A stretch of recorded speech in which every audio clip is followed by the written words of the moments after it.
જય હો. અહીં મારા વાલા મહેમાનો, મારા શિક્ષકગણો, વાલીશ્રીઓ, દરેકને મારા જય શ્રી કૃષ્ણ.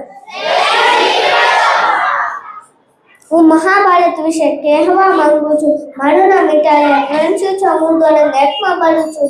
આજે મારું પહેલું પગથિયું છે. મહાભારતમાં યુધિષ્ઠિરે એક સાથે વાત કહી હતી કે સ્વર્ગ બધાને જોઈએ છે પણ કોઈ મળવા નથી ઈચ્છતા. આજે પણ આવી જ પરિસ્થિતિ છે. ભોજન બધાને જોઈએ છે પણ ખેતી કરવી કોઈને જ ગમતી નથી. પાણી બધાને જોઈએ છે પણ પાણી બચાવવા કોઈ જ તૈયાર નથી.